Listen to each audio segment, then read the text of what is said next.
నిన్నటి నుంచి ఎడతెరిపి లేకుండా కురుస్తున్న భారీ వర్షాలతో సూర్యాపేట జిల్లా కోదాడ టౌన్ జల దిగ్బంధంలో చిక్కుకుంది. ఏ కాలనీలో చూసినా వరద నీరే కనిపిస్తోంది. ఇతర ప్రాంతాల నుంచి కోదాడకు రాకపోకలు బంద్ అయ్యాయి. హుజూర్ నగర్ రోడ్డులో పక్కన ఉన్న కాలువలో గల్లంతయ్యాడు ఓ వ్యక్తి. గాలింపు చర్యలు చేపట్టింది సిబ్బంది.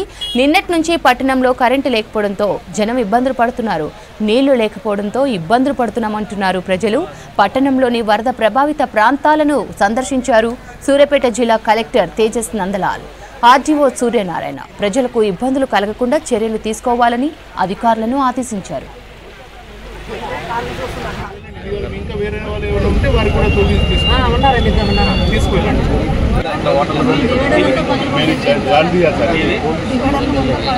పర్లేదు, ఇది వాటర్ వెళ్ళిపోతే మనం చిన్నగా కొంచెం వెయిట్ మిక్స్ మీరు వర్కౌట్ చేసి పెద్ద గుంటలు పడతాయి కదా, టెంపరీగా జాలి తీయాలి. ఇది ఇక్కడ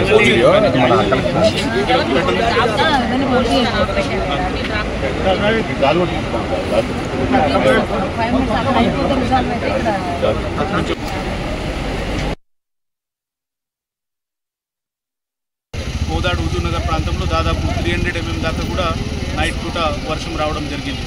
మనకి అన్ని డిపార్ట్మెంట్లు అన్ని శాఖలకే నిన్ననే అప్రమత్తంగా చేయడం జరిగింది. వాళ్ళ స్థానాల్లో అవైలబుల్ ఉంటూ లోకల్ లెవెల్లో హెల్ప్ చేస్తూ ఉన్నారు. ప్రస్తుతం మనకి వాటర్ అంటే వర్షం ఆగిన తర్వాత కొంత రిలీఫ్ వస్తూ ఉన్నది. జనాలకి ప్రత్యేకంగా కోరేది ఏంటంటే వారు అవసరం లేనప్పుడు ఇంటి నుంచి బయట రాకుండా అవసరం లేనప్పుడు ట్రావెల్ చేయకండి. ఎక్కడైతే ఇబ్బంది వచ్చింది మా కంట్రోల్ రూమ్ ఉన్నది, కంట్రోల్ రూమ్ నెంబర్ అందరికీ షేర్ చేయడం జరిగింది. వారికి సంప్రదించండి. వాళ్ళకి అక్కడనే హెల్ప్ చేయడానికి అందరూ అందుబాటులో ఉన్నారు మీకు చెప్పడం జరుగుతుంది. ప్రత్యేకంగా ఇప్పటివరకు కూడా దాదాపు 38 కాల్స్ రావడం జరిగింది. ప్రతి కాల్కి ఇమీడియట్లీ స్పందించి వారికి లోకల్లో మనం హెల్ప్ ప్రొవైడ్ చేయడం జరిగింది. ప్రతి లోకల్ బాడీలో మున్సిపాలిటీస్ కానీ, అదేవిధంగా లోకల్ బాడీస్ గ్రామ పంచాయతీలు కానీ, తహసీల్దార్స్ కానీ వాళ్ళ టీంలు, అదేవిధంగా పోలీస్ అండ్ ఫైర్ యంత్రాంగంలో ఉన్న వాటి టీంలు లోకల్లో ఎక్కడైతే ఇబ్బంది వస్తున్నాయో ఇమీడియట్లీ వాటర్ ఫ్లో అయిపోయి కింద వెళ్ళిపోయే విధంగా చర్యలు తీసుకుంటూ ఉన్నారు. ప్రజలకి కోరేది ఏంటంటే మీరు ఈ సమయంలో ఎక్కడైనా అవసరం ఉన్నప్పుడు ప్రత్యేకంగా కంట్రోల్ రూమ్లో ఫోన్ చేసి సంప్రదించండి. అదేవిధంగా అవసరం లేనప్పుడు దయచేసి బయట రాకుండా ఉంటే బాగుంటుందని మీకు కోరుతున్నాం. వానొచ్చి మొత్తం వరదలు వచ్చి ఇంట్లో మొత్తం లోపలికి వచ్చేసి ఇంట్లో వండుకునే శుద్ధం సామాన్లు గేమాన్లు అన్నీ బయటకు వచ్చినాయి. తలుపులు దిగగానే అన్ని బ్రిడ్జు మంచం మొత్తం బయటకు వచ్చినాయి. అన్నీ తడిచిపోయినాయి. మా పరిస్థితి ఏంది? మాకు ఎవరు ఆదుకోవాలా, ఎవరు చూడాలా? ఒక రాజకీయ నాయకుడు కానీ ఒకళ్ళు కానీ ఇంతవరకు వచ్చి దొంగబడి చూసిన వాళ్ళు లేరు, ఒకళ్ళు బలకరిచ్చిన వాళ్ళు లేరు. ప్రజల్ని పేదలను వచ్చి పలకరియాలన్నా చూడాలన్నా పట్టించుకోవాలన్నా ఒక్కళ్ళు కూడా ఇంతవరకు పలకరియలేదు. వార్డు నెంబర్ కానీ ఎవరు కానీ వార్డు నెంబర్ లేకపోతే లేపారు. ఎవరన్నా ఒకళ్ళు పెద్దోళ్ళనే వచ్చి చూడాలిగా మా పరిస్థితి, లేని వాళ్ళ పరిస్థితి. అన్ని చూడు, బియ్యం పప్పులు గిప్పులు అన్ని కూడా మొత్తం కొట్టుకొని మొత్తం అసలు ఇంట్లో ఒక వస్తువు లేదు, అన్ని కిందనే ఉన్నాయి, నేల మీదే ఉన్నాయి మొత్తం సామాన్లన్నీ కూడా. ఈ సాయం చేయకపోతే ఎవరు చేస్తారు? ఇళ్లలోకి నీళ్ళు వచ్చినాయి, మరి ఉంటాకి ఎలా మొత్తం ఏదో వాళ్ళకి మీరు మీరు కొంచెం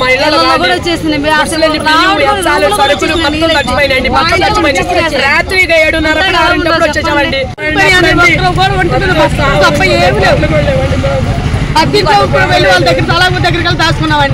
కోదాడపట్నం పూర్తిగా నిండిపోయింది. ముఖ్యంగా లోతట్టు ప్రాంతం అయినటువంటి సాయికృష్ణ థియేటర్ బజార్లో వర్షం వచ్చి చెరువు నిండిపోయి పూర్తిగా ఇళ్లలోకి వచ్చేసినాయి. పిల్లలకు జ్వరాలు వచ్చి అసలు బయట తీసుకెళ్లే పరిస్థితి లేదు. మోకాల్లో నీళ్ళల్లో ఇవాళ మేము చాలా తీవ్ర ఇబ్బంది పడుతున్నాం. కనీసం మున్సిపాలిటీ వాళ్ళు సహాయ చర్యలు చేపట్టాల్సిన అవసరం ఉంది. చెరువు పూర్తిగా నిండిపోయింది. దీనివల్ల మేము బయటికి వెళ్ళే పరిస్థితి లేదు. డాబాల మీద ఉన్నాం, కరెంటు లేదు, కనీసం ట్యాబ్లెట్ తెచ్చుకోవడానికి బయటికి వెళ్ళే పరిస్థితి లేదు. నీళ్ళు లేవు, మంచినీళ్ళు లేవు, చాలా తీవ్ర ఇబ్బంది పడుతున్నాం మేము. దయచేసి సహాయ చర్యలు చేపట్టాలని చెప్పేసి మున్సిపాలిటీ వాళ్ళని కోరుతున్నాం. మంచినీళ్ళు లేక తీవ్ర ఇబ్బంది పడుతున్నాం. దయచేసి మమ్మల్ని ఆదుకోవాలని చెప్పేసి కూడా మేము తీవ్ర ఇబ్బందులు పడుతున్న పరిస్థితి ఉంది. చెరువులో నీళ్లు తీస్తే తప్ప మేము బతికే పరిస్థితి లేదు. వర్షం వచ్చి మొత్తం నీళ్ళు మొత్తం కూడా ఇళ్లకు వస్తున్నాయి. ఇళ్ళలో బీరువాళ్ళు, మంచాలు, కూలర్లు, ఫ్రిడ్జ్లు మొత్తం కూడా తడిసిపోయిన పరిస్థితి. ఎవ్వరు చూసినా కూడా అందరం డాబాల మీదకి ఎక్కున్నాం.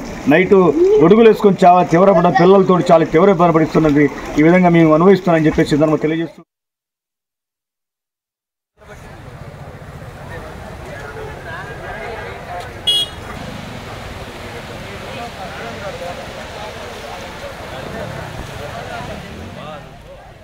నిన్నటి నుంచి ఎడతెరిపి లేకుండా కురుస్తున్న భారీ వర్షాలతో సూర్యాపేట జిల్లా కోదాడ టౌన్ జల దిగ్బంధంలో చిక్కుకుంది. ఏ కాలనీలో చూసినా వరద నీరే కనిపిస్తోంది.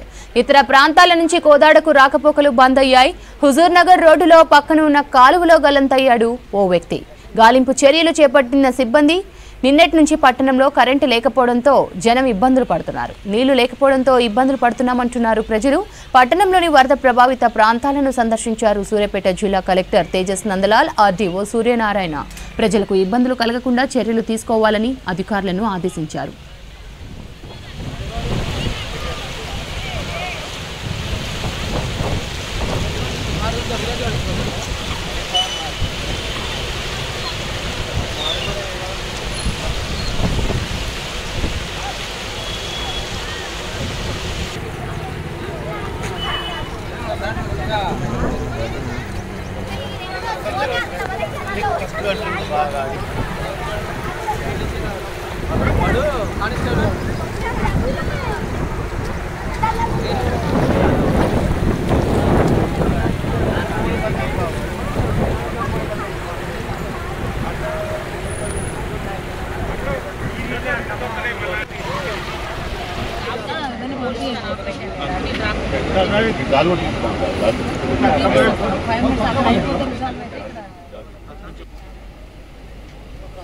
తెలంగాణలో కుండపోత వానలు పడుతున్నాయి. ముఖ్యంగా దక్షిణ జిల్లాలపై వర్ణుడి ప్రతాపం చూపిస్తున్నాడు. రికార్డు స్థాయిలో అతి భారీ వర్షాలు పడుతున్నాయి.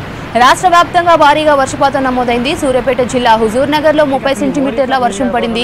మహబూబాబాద్ లో 29, ఇదే జిల్లాలోని చిలుకూరులో 29, తిరుమలాయపాలెంలో 29, తంతాలపల్లిలో 29, మల్యాలలో 29, మర్రిపేటలో 29, కొరివిలో 28, సూర్యాపేట జిల్లా మఠంపల్లిలో 28, పర్వతగిరిలో 27, నెక్కొండ మోతేలో 26, తొర్రూరు మధ్యరాలలో 25, ములుగు జిల్లా తాడ్వాయి నెల్లికుదురులో 23, ఖమ్మం ఎర్రుపాలెంలో 21, కోదాడలో 21, నూతన్కల్ మట్టపల్లి 20 సెంటీమీటర్లు, అలాగే డోర్నకల్ మెదక్లో 19, మదిర్లో 18, కామారెడ్డి గార్లలో 18 సెంటీమీటర్ల వర్షపాతం రికార్డైంది.